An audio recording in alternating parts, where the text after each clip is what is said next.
నువ్వు వైదేహివి కదూ? అవును. నీకెలా తెలుసు? నువ్వెవరు? నువ్వు సాధించలేని పనిని సాధించడానికి వచ్చిన వాణ్ణి.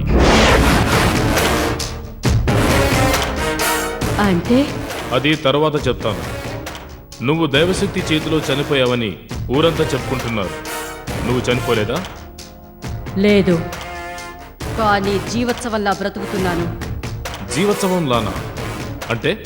నా గురించి తర్వాత చెబుతాను, ముందు నీ గురించి చెప్పు. నా పేరు పాండ్యన్, చెన్నై నుండి వచ్చాను. నువ్వు నాగేశ్వరి దేవి స్వర్ణ విగ్రహాన్ని సాధించే ప్రయత్నంలో దైవశక్తి చేతిలో బలైపోయావని నీ ఫోటోలతో సహా టీవీలో న్యూస్ వచ్చింది. నీకు చేతకాక చచ్చిపోయావని ఆ స్వర్ణ విగ్రహాన్ని నేను దొంగిలించడానికి వచ్చాను. ఆ స్వర్ణ విగ్రహాన్ని దొంగిలించటం అంత సులభం అనుకున్నావా? అయినా ఆ విగ్రహం నీకెందుకు? ఏంటా పిచ్చి ప్రశ్న? అది బంగారు విగ్రహం. దాన్ని విదేశాల్లో అమ్మితే కోట్లు సంపాదించవచ్చు. గొప్ప మాంత్రికురాలనైన నేనే ఆ విగ్రహాన్ని భస్మం చెయ్యాలనుకున్నప్పుడు ఏం జరిగిందో తెలుసా? అసలు ఇక్కడ ఎందుకిలా పడుండాల్సిన పరిస్థితి వచ్చిందో తెలుసా?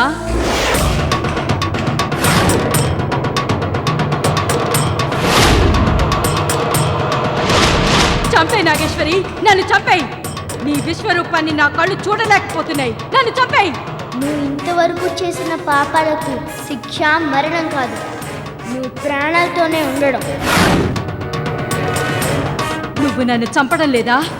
నిన్ను వధిస్తే నువ్వు చాలా చిన్న శిక్షతో తప్పించుకున్నట్టు లెక్క. నీలాంటి పాపాత్ములకు నరకంలో కూడా స్థానం లేదు. నీకు నరకాన్ని భూలోకంలోనే చూపిస్తాను. నువ్వు నన్ను చంపకపోతే నష్టం నీకు, నీ భక్తులకే. మళ్ళీ నేను ఏదో ఒక రకంగా అందరినీ బాధ పెడుతూనే ఉంటాను, అది గుర్తుంచుకో. నువ్వు మళ్ళీ దైవ కార్యాలను చెడగొట్టకుండా నా భక్తుల్ని బాధ పెట్టకుండా ఉండాలంటే ఏం చేయాలో నాకు బాగా తెలుసు. ఇప్పుడు నీకు విధించే శిక్ష భవిష్యత్తులో నీలాంటి మాంత్రికులకు, దైవాన్ని ఎదిరించే దుష్టులకు ఓ గుణపాఠంగా ఉండాలి. నాగేశ్వరి, నువ్వు నన్ను ప్రాణాలతో విడిచిపెట్టి తప్పు చేస్తున్నావు. నన్ను చంపేయి. నీకు నువ్వుగా మరణాన్ని కోరుకున్నా నీకు మరణం రాదు. నీ మరణానికి ఇంకా సమయం ఉంది. కానీ నువ్వు నీ మృత్యుని చూసేంత వరకు అనుక్షణం నరకాన్ని అనుభవించాలి. అందుకే నీ శరీరంలోని ప్రాణాన్ని మాత్రం అలాగే ఉంచి నా శక్తితో నీ సర్వావయవాల్ని పనిచేయకుండా చేస్తాను. నువ్వు కదలడానికి కాళ్ళు పనిచేయవు, అన్న పానీయాలకు చేతులు పనిచేయవు, శరీరంలో ఏ అవయవంలోనూ స్పర్శ అనేది ఉండదు. నువ్వు బ్రతికినంత కాలం బ్రతుకున్న శవంలా పడుండాల్సిందే. నిన్ను ఆదరించే దిక్కు లేక నువ్వు చేసిన పాపాలను తలుచుకొని అనుక్షణం కుమిలి కుమిలి ఏడవాలి. ఇదే నేను నీకు విధించే శిక్ష.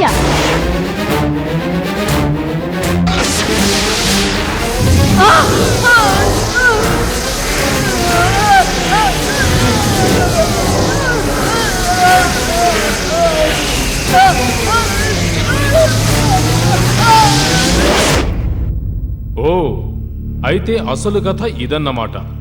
చూడు వైదేహి, నువ్వు నీ మాంత్రిక సామ్రాజ్యాన్ని స్థాపించడం కోసం ఆ నాగేశ్వరీదేవి విగ్రహాన్ని భస్మం చేయాలనుకున్నావు. అందుకు ఇలా శిక్ష అనుభవిస్తున్నావు. నేను నీలా దాన్ని నాశనం చేయదలుచుకోలేదు. దొంగిలించి విదేశాలకు అమ్మేస్తాను, అంతే. పాండ్యన్, నువ్వు దాన్ని చేజిక్కించుకోవాలంటే అది అంత సులభంగా జరగదు. నీకు నాలాంటి మాంత్రికుల శక్తి అవసరం, లేకపోతే నీ ప్రాణాలు పోతాయి. ఏంటి, బెదిరిస్తున్నావా? లేదు, హెచ్చరిస్తున్నాను. చూడు వైదేహి, నేను కొన్నేళ్లుగా ఎన్నో విగ్రహాల్ని దొంగిలించి విదేశాలకు ఎగుమతి చేశాను. అందులో చాలా వరకు దైవ విగ్రహాలే ఉన్నాయి. ఇంతవరకు నాకు ఎలాంటి ప్రమాదమూ జరగలేదు, ఇక ముందు కూడా జరగదు. నువ్వు చాలా ఓవర్ కాన్ఫిడెన్స్తో ఉన్నావు. తప్పు. నువ్వు నా మాట వినకపోతే మరణాన్ని వెతుక్కుంటూ వెళ్ళినట్టే. క్షేమంగా ఉండాలంటే నువ్వు నన్ను ఇక్కడి నుంచి తీసుకువెళ్ళు. నీకు నేను సహాయం చేస్తాను. ఆ విగ్రహాన్ని ఎలా సాధించాలో నేను చెప్తాను. భలే చెప్పావు. నీకు కాళ్ళు చేతులు రెండూ పనిచేయవు. కూర్చున్న చోటు నుండి 1 ఇంచు కూడా కదలలేవు. నువ్వు నాకు సహాయం చేస్తావా? నాకు కాళ్ళు చేతులు పని చేయకపోయినా బుర్ర పనిచేస్తోంది. ఆ దైవం మీద పగ సాధించటం కోసమైనా నేను నీకు సహాయం చేస్తాను. దయచేసి నన్ను నీతో తీసుకువెళ్ళు. నిన్ను నేను తీసుకెళ్తే ఖచ్చితంగా నా చావుని తీసుకువెళ్ళినట్టే. నువ్వు ఆ దైవానికి బద్ధశత్రువు. నువ్వు నాతో ఉంటే నాకు ఇంకా ప్రమాదం. ఆ దైవ విగ్రహాన్ని ఆలయంలోంచి ఎలా తీసుకువెళ్లాలో నాకు బాగా తెలుసు. నీ సహాయం నాకేం అక్కర్లేదు. నీ చావు నువ్వు చావు.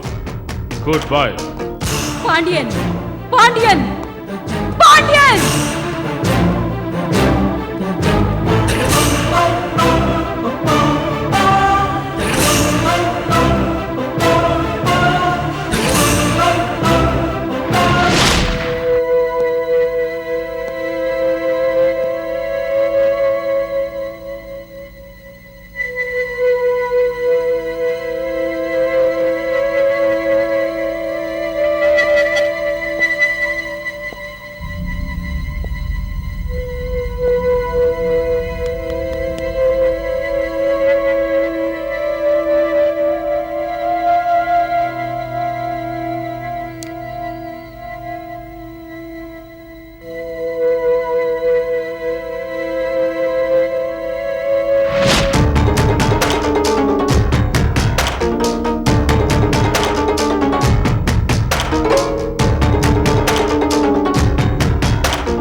ఏంటి పాండి, ఇంకా టెన్షన్గానే కనిపిస్తున్నావు? రెడ్డి, ఆ నాగేశ్వరీదేవి స్వర్ణ విగ్రహం అంత పవర్ఫుల్ అయిన విగ్రహమా? అవును పాండి, అది అంత పవర్ఫుల్ కాబట్టే మన మార్కెట్లో కోట్ల రూపాయలకు అమ్మొచ్చు. అవును, నువ్వు ఈ విగ్రహాలన్నీ ఏ దేశస్తులకు అమ్ముతుంటావు? బ్యాంకాక్. వాళ్ళు ఏం చేస్తారు ఈ విగ్రహాలతో? అక్కడ క్షుద్రశక్తుల్ని పూజించే వాళ్ళు కొందరున్నారు. వాళ్ళు ఈ దైవ విగ్రహాల్ని అడ్డం పెట్టుకొని ఏవో మాయలు మంత్రాలు చేస్తుంటారు. ఏది స్వర్ణ విగ్రహం కోసం ప్రయత్నించి చనిపోయిందే ఆ వైదేహిలాగానా? అవును రెడ్డి. అన్నట్టు ఆ వైదేహి చనిపోయింది నిజమేనంటావా? నిజమేనంటావా అని అంత చిన్నగా అడుగుతావేంటి పాండ్య? ఆ నాగేశ్వరీదేవి శక్తి అంత సామాన్యమైనదా? వైదేహి అనవసరంగా ఆ విగ్రహంతో పెట్టుకుంది, పోయింది. మరి ఆ విగ్రహం అంత పవర్ఫుల్ అని తెలిసి కూడా నాకు డీల్ అప్పగించావంటే నన్ను లేపిద్దామనేనా? అది కాదు పాండి, అది నువ్వు ఒక్కడివే. కంగారు పడకు. ఊరికే జోక్ చేశాను. రెడ్డి, నీకు ఈ ప్రపంచానికి తెలియని విషయం ఒకటి ఉంది తెలుసా? ఏంటి పాండి అది? అందరూ అనుకుంటున్నట్టు వైదేహి చనిపోలేదు, బ్రతికే ఉంది. ఏంటి, ఇది కూడా జోకేనా? కాదు, సీరియస్. ఏమిటి పాండి, వైదేహి చనిపోయిందని అందరూ అనుకుంటున్నారు, నువ్వేమో బతికే ఉందంటున్నావు. అయినా నువ్వు వైదేహిని నేను పంపిన సీడీలోనే కదా చూసావు. రెడ్డి, మీకు తెలిసింది చూసింది సెన్సార్ చేసిన సినిమా, కానీ అసలు పిక్చర్ ఏంటో నాకు తెలుసు. ఎందుకంటే ఆ వైదేహిని నా కళ్ళారా చూశాను కాబట్టి. చూడటమే కాదు, తనతో మాట్లాడాను కూడా. ఏమిటి పాండి నువ్వనేది?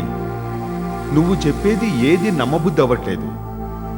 నువ్వు చెన్నై నుండి వచ్చిన దగ్గర నుంచి నువ్వు నేను కలిసే కదా తిరుగుతున్నావు. మరి నువ్వు ఆ వైదేహిని ఎక్కడ చూసావు, ఎప్పుడు కలిసావు? ఓ గంట క్రితం మనం సర్పవనం నుండి తిరిగి వచ్చేటప్పుడు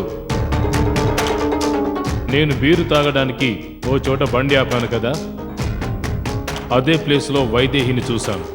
కాకపోతే దానికిప్పుడు కాళ్ళు చేతులు, శరీరంలో ఏ అవయవం పనిచేయదు, తల తప్ప. తనని రక్షించమని నన్ను అడిగింది. తనను రక్షిస్తే విగ్రహాన్ని ఆలయంలోంచి తీసుకురావడానికి సహకరిస్తానని చెప్పింది. మరైతే దాన్ని తీసుకురాలేకపోయావా? రెడ్డి, దానికి దాని కాళ్ళు చేతులే సహకరించట్లేదు, ఇక అది మనకేం సహకరిస్తుంది? పాండి, దాన్నంత తేలిగ్గా తీసిపారేయద్దు. అది గొప్ప మాంత్రికురాలు. అది ఒకప్పుడు. ఇప్పుడు దానికి మనలాంటి వాళ్ళ సహాయమే అవసరం. అది మనకేం సహాయపడుతుంది? అందుకే దాని చావు అది చావని వదిలిపెట్టి వచ్చేసాను. అది కాదు పాండి, ఆ వైదేహి ఆల్రెడీ దెబ్బతింది. అందువల్ల దాని ఎక్స్పీరియన్స్ మనకు ఉపయోగపడి ఉండేది. మన ప్లానింగ్ ఈజీ అయి ఉండేది. ప్లానింగ్ గురించి నువ్వు కంగారు పడకు Reddy. Planning and everything is ready. రేపు రాత్రికి మనం సర్పవనం ఆలయంలోని విగ్రహాన్ని దోచుకోబోతున్నాం. దాన్ని ఎవరు ఆపలేరు.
ఎవరు మీరు? గుడి కట్టేశారు, రేపొద్దున రండి.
రేయ్, వెళ్ళి ఆ విగ్రహం తీయండిరా.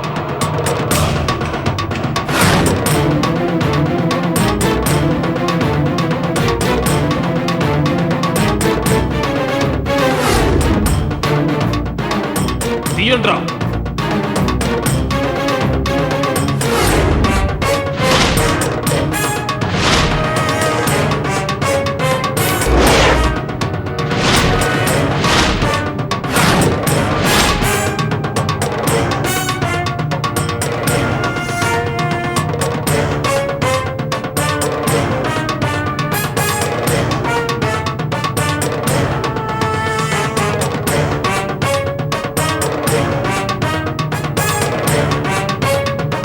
అరే, అలా చూస్తారేంట్రా? తీయండి.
ఏంటి స్వామి ఇది? ఇంట్లో అరిష్టాలు తొలగించడానికి హోమం చేస్తుంటే అపశకునంగా ఎలా జరిగిందేంటి? నేను ముందే చెప్పాను నా పెళ్లి జరిగేది కాదు అని, విన్నారా? ఇప్పుడు చూడండి ఏం జరిగిందో. అనవసరంగా అందరి మనసులు పాడు చేసుకున్నాం. విశ్వం, ఈ అపశకునం నీకు సంబంధించింది కాదు, దైవానికి సంబంధించింది.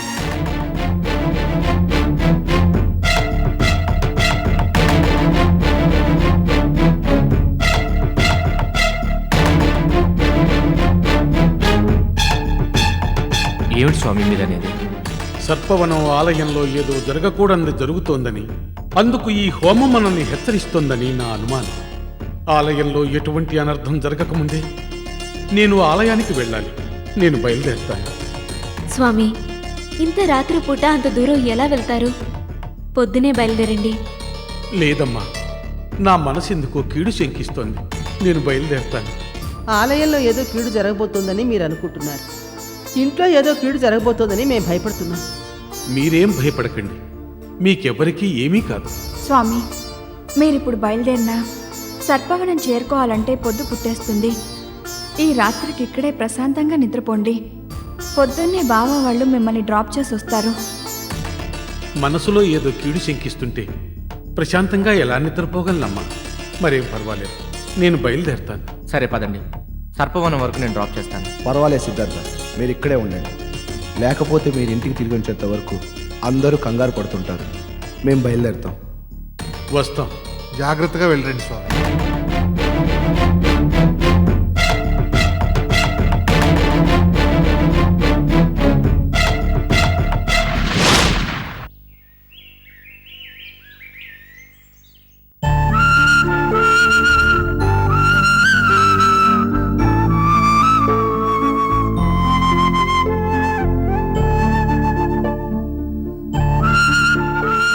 నాన్న,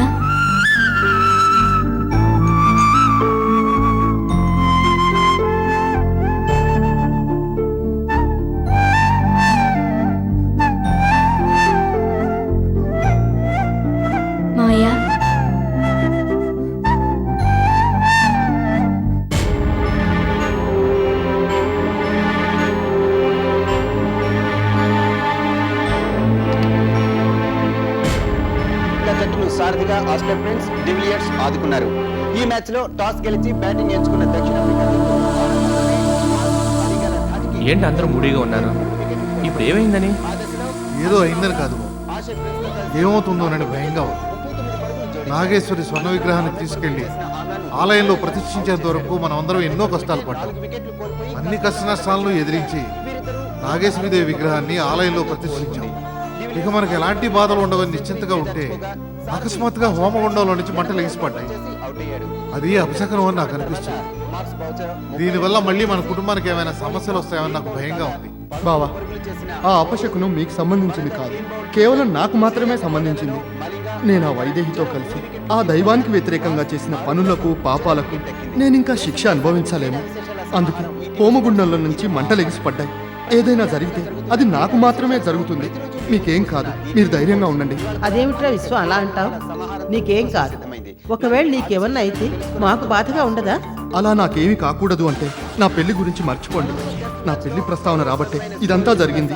మావయ్య, నువ్వు అనవసరంగా లేనిపోయిన దానికి లింక్ పెట్టి బాధపడుతూ నీ పెళ్లికి హోమగుండంలో ఎగిసిన మంటలకు ఎలాంటి సంబంధం లేదని సన్యాసి స్వయంగా చెప్పారుగా. అవును విషయం, అది దైవానికి సంబంధించిన విషయం. అందుకే ఆయన ఇక్కడి నుంచి అంత హడావుడిగా వెళ్ళిపోయారు. ఒకవేళ మన ఫ్యామిలీకి ఏదైనా ప్రాబ్లం వస్తుందనుకుంటే మనల్ని హెచ్చరించి ఉండేవారు. అందరితో కాకపోయినా కనీసం నాతో అయినా కాస్త జాగ్రత్తగా ఉండమని చెప్పి వెళ్ళుండేవారు. మీరెన్నైనా చెప్పండి, నా పెళ్లి జరగదనిపిస్తుంది. ఒకవేళ మీరు బలవంతం చేసి పెళ్లి జరిపించినా అందువల్ల మన కుటుంబానికి సమస్యలు ఏవైనా వస్తాయేమో అనిపిస్తుంది. మావయ్య, ఇంకా నీకు అమ్మాయిని చూడలేదు, మాట్లాడలేదు.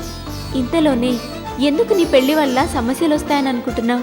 అవును విశ్వం, నువ్వు రిలాక్స్గా ఉండు. సన్యాసి సత్వనం చేరుకోగానే మనకు కబురు చేస్తారు. ఆ తర్వాత ఏం చేయాలో ఆలోచిద్దాం. స్వాగతం. సర్పవనం ఆలయంలో దోపిడీ యత్నం, ఇద్దరి దుర్మరణం. సర్పవనం నాగేశ్వరీదేవి ఆలయంలో స్వర్ణ విగ్రహ ప్రతిష్ఠ జరిగి 3 రోజులు కూడా కాకముందే స్వర్ణ విగ్రహ చోరీ యత్నం జరిగింది. స్థానికుల కథనం ప్రకారం నిన్న రాత్రి గుర్తు తెలియని దుండగులు కొందరు సెక్యూరిటీ వాళ్ల మీద దాడి చేసి విగ్రహ అపహరణకు ప్రయత్నించారు. కానీ వారి ప్రయత్నం ఫలించలేదు. వచ్చిన దుండగుల్లో 2 దుర్మరణం పాలయ్యారు. వారి శవాలు కూడా గుర్తుపట్టలేనంతగా ఉన్నాయి. దుండగులు ఎవరు ఏమిటనే వివరాలు ఇంకా తెలియరాలేదు. అసలు నిన్న రాత్రి ఏం జరిగిందో సెక్యూరిటీ సిబ్బంది ఏమంటున్నారో తెలుసుకుందాం.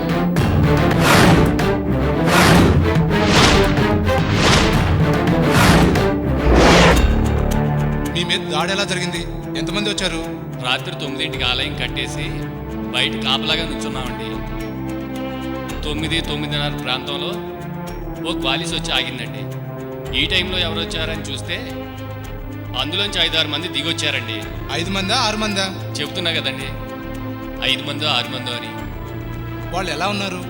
ఒకడు మాత్రం ప్యాంట్ షర్ట్ వేసుకుని ఉన్నాడు, మిగిలిన వాళ్ళు తెల్ల పంచె తెల్ల సొక్క వేసుకుని ఉన్నారు.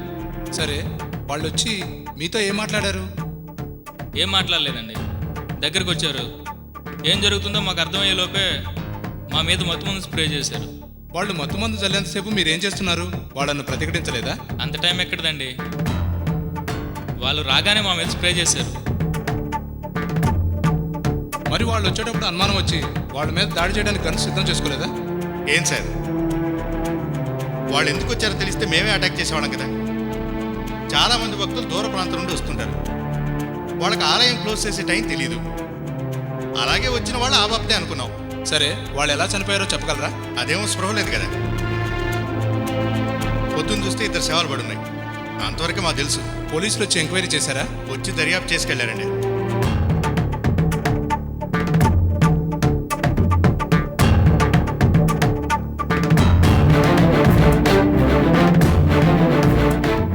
ఆలయంలో జరిగిన దోపిడీ ప్రయత్నం గురించి మీరేమంటారు?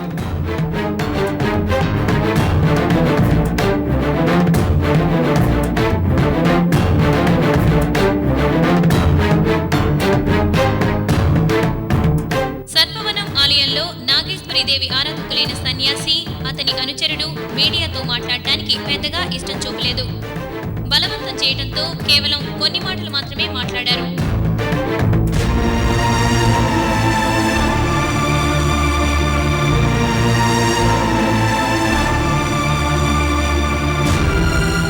చెప్పండి, మీరేమనుకుంటున్నారు? సర్పవనం నదిలో ఉన్న ఈ నాగేశ్వరీదేవి విగ్రహాన్ని సాధించి భస్మం చేయాలనుకున్న మాంత్రికురాలు వైదేహి ఈ తల్లి ఆగ్రహానికి బలైపోయింది. అలాగే నిన్న వచ్చిన ఆ ఆగంతకులు కూడా ఈ విగ్రహాన్ని దొంగిలించటానికి వచ్చారు, అన్యాయంగా చచ్చారు. ఇలాంటి దుష్ట ఆలోచనలున్నవారు ఈ సంఘటనని ఓ పాఠంగా భావించి బుద్ధిగా ఉంటే మంచిది. చనిపోయింది ఈ దైవం వల్లనే అంటారా? అవును. కాదు, ఎవరో చంపి పడేసి ఉంటారనే నాస్తికవాదులకు మీ సమాధానం? చెప్పాల్సిన అవసరం లేదు. దోపిడీ జరిగిన తీరుకి, సిబ్బంది వివరణలకి, ప్రజల అభిప్రాయాలకి పొంతన కుదరడం లేదు. నిజానిజాలు ఏమిటనేది పోలీసులు తేల్చాల్సి ఉంది. చూసావరా విశ్వం, నువ్వు అనవసరంగా కంగారు పడ్డావు. సమస్య నీ పెళ్లిది కాదు, ఆ దైవాన్ని. అయినా ఇలా జరిగిందేంటి? ఆ వైదేహి చావు దుష్టులందరికీ ఓ గుణపాఠం అవుతుందనుకుంటే విగ్రహ ప్రతిష్ఠ జరిగి 3 రోజులు కూడా కాకుండానే దాన్ని దోపిడీ చేయడానికి పాల్పడ్డారు. దోపిడీ చేయడానికి వచ్చిన వాళ్ళు కూడా చనిపోయారు కదా, ఇంకెవరూ అలాంటి సాహసం చేయరు.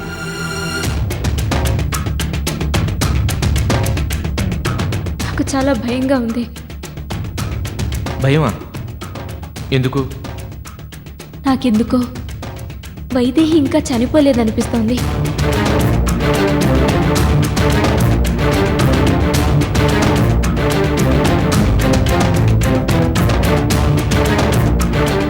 ఏంటి నాగేశ్వరి నువ్వు అనేది?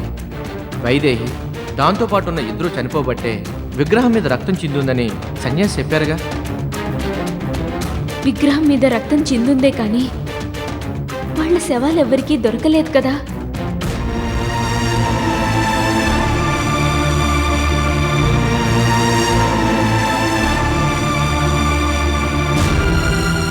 నాగేశ్వరి, నువ్వు అనవసరంగా భయపడుతున్నావు. ఇప్పుడు గుళ్ళో దోపిడీకి పాల్పడింది వేరే ఇంకెవరో. వాళ్ళకి వైదేహికి ఎలాంటి సంబంధం లేదు, అది మాత్రం నాకు బాగా తెలుసు. లేదు, వైదేహి బ్రతికే ఉంది. దానివల్ల మళ్ళీ మనకి ప్రమాదం వస్తుంది.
పాండి, వద్దు పాండి, నాకు చాలా భయంగా ఉంది పాండి.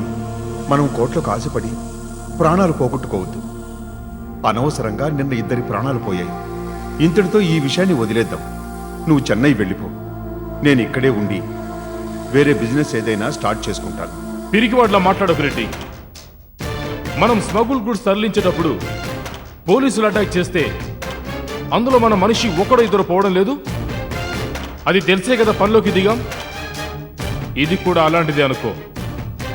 ప్రాణాలకు భయపడి పారిపోతే పనులు ఎలా సాధిస్తాం రెడ్డి? పడే కొద్దీ లేచి నిలబడాలనే కసి ఉండాలి రెడ్డి. భూమి మీద పడితే లేచి నిలబడొచ్చు పాండి, కానీ సముద్రంలో పడితే ఏం జరుగుతుంది? పూర్తిగా మునిగిపోతాం. ఇప్పుడు మన పరిస్థితి కూడా అదే. రెడ్డి, కష్టాల్లో ఉన్నవాడు కంగారు పడి పరిష్కారం గురించి ఆలోచించడం మానేస్తాడు. అదే సరిగ్గా ఆలోచిస్తే అక్కడున్న గడ్డిపోచను పట్టుకునైనా బయటపడగలడు. నేను అలా ఆలోచించేవాడిని. ఇంతకీ ఇప్పుడు ఏం చేద్దామంటావు? 2 ప్రాణాలు పోయాయని భయపడి ఇంతటితో ఆగిపోకుండా మళ్ళీ మనం ప్రయత్నించాలి. ఉన్న ప్రాణాలు పోగొట్టుకోవడానికి విగ్రహాన్నే దొంగిలించనక్కర్లేదు. ఇదిగో ఇక్కడి నుంచి దూకినా చావచ్చు. షటప్ రెడ్డి, ఇంకా ఎక్కువ మాట్లాడితే నేనే నిన్ను కిందకు తోసి చంపేస్తాను.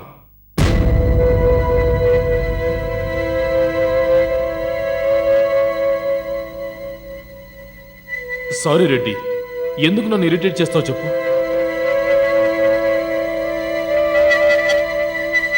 మనం ఆ విగ్రహాన్ని తాక్కుండా అది మనకు దక్కే ఐడియా ఒకటి ఉంది. ఏంటి పాండి అది? మనం ఆ వైదేహి సహాయం అడగాలి. అడగక్కర్లేదు, ప్రస్తుతానికి దానికి మన సహాయం అవసరం.